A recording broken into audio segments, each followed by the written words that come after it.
तेजस्वी की एक नहीं दो चालों ने उड़ाई सत्ता पक्ष की नींद। बदल गया अब एनडीए का बिहार चुनाव में सीन। कर दिया ऐसा खेला, एनडीए में मची खलबली। तेजस्वी के दाव की छाई बिहार से दिल्ली तक चर्चा। जाति समीकरण को किया 11 सीटों पर ऐसा सेट। बीजेपी भी दंग। कुशवाहा काट खेल कर बढ़ाई नेताओं की टेंशन। बिहार चुनाव में तेजस्वी ने ऐसा सियासी तड़का लगाया जिसने एनडीए के नेताओं की टेंशन बढ़ा दी है। पहले 11 सीटों के लिए जाति समीकरण सेट कर सेल्फ गोल किया था, तो अब एक और ऐसी चाल चली जिसकी चर्चा सियासी गलियारों में छाई हुई है। खबर तो ये तक है कि अब जल्द ही बिहार चुनाव दिलचस्प होने वाला है। बिहार चुनाव में तेजस्वी ने ऐसा सियासी तड़का लगाया है जिसने एनडीए के नेताओं की टेंशन बढ़ा दी है। पहले 11 सीटों के लिए जाति समीकरण सेट कर सेल्फ गोल किया, तो अब एक और ऐसी चाल चली है जिसकी चर्चा सियासी गलियारों में भी छाई हुई है। खबर तो ये तक है कि अब जल्द ही बिहार चुनाव का दिलचस्प होना तय है, क्योंकि अब तेजस्वी के लिए माहौल बनाने अब कई बड़े नेता मैदान में उतरने वाले हैं। कौन नेता है बताते हैं, लेकिन 11 सीटों पर एनडीए के लिए कैसे तेजस्वी मुश्किलें बढ़ाने वाले हैं वो जान लेते हैं। दरअसल आरजेडी ने विधानसभा चुनाव से ठीक पहले अपने 143 उम्मीदवारों की लिस्ट जारी की और इसमें सबसे बड़ा दाव कुशवाहा कार्ड के जरिए तेजस्वी ने खेला है। ऐसी चर्चाएं हैं कि तेजस्वी ने यादव मुस्लिम समीकरण से आगे बढ़कर अब सीधे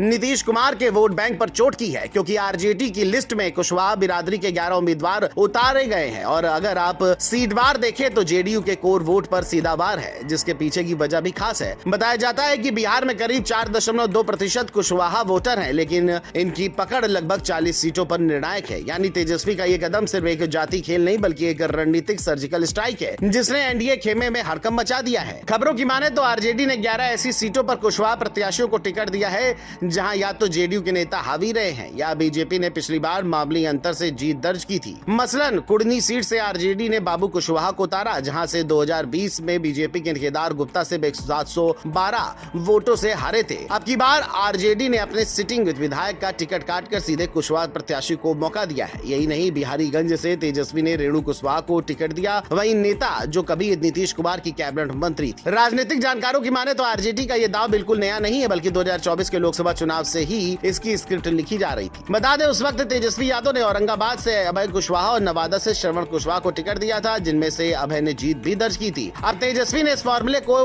बिहार विधानसभा में भी एक्सपेंड कर दिया है। उन्होंने ये दिखाया कि आरजेडी अब यादव मुस्लिम पार्टी नहीं बल्कि सबको साथ लेकर चलने वाली है। इतना ही नहीं, तेजस्वी ने लोकसभा में अभय कुशवाहा को पार्टी का नेता बनाकर सीधा संकेत दिया कि कुशवाहा संप्रदाय को अब वो आरजेडी का अपना परिवार मानते हैं। इसी रणनीति के तहत उन्होंने बिहारीगंज, हथुआ और घोल जैसी सीटों पर अपने पुराने नेताओं के टिकट काटकर नए कुशवाहा चेहरे उतारे हैं। बात सिर्फ कुशवाहा काट तक सीमित नहीं है। तेजस्वी की दूसरी चाल ने सियासी समीकरण को और भी दिलचस्प बना दिया है। सूत्रों की माने तो यूपी के पूर्व मुख्यमंत्री अखिलेश यादव अब तेजस्वी के लिए बिहार में प्रचार में उतरने को तैयार हैं। ये साझेदारी सिर्फ दो युवा नेताओं का गठबंधन नहीं बल्कि बीजेपी और एनडीए के लिए सिरदर्द बनने वाली पूर्वांचल कड़ी साबित हो सकती है। बिहार के सीमावर्ती जिलों जैसे सीतामढ़ी, चंपारण और बक्सर में यूपी की सीमाओं से लगती आबादी पर अखिलेश का सीधा प्रभाव है। अगर अखिलेश और तेजस्वी एक साथ मंच साझा करते हैं तो ये एनडीए के लिए डबल ट्रिबल साबित होगा। दोनों नेताओं की टीमें पहले ही इस प्लान का ब्लूप्रिंट तैयार कर रही हैं और जल्दी इसका औपचारिक ऐलान हो सकता है। खबरें तो ये भी सामने आई है कि एनडीए के खेमे में इस वक्त हालात अंदर से डामाडोल हैं। जेडीयू की चिंता ये है कि कुशवाहा वोटर जो अब तक नीतीश कुमार की पहचान का हिस्सा रहे, वे अब आरजेडी की ओर खिसक सकते हैं। वही एनडीए खेमे को यह भी डर है कि कुड़नी, हथुआ,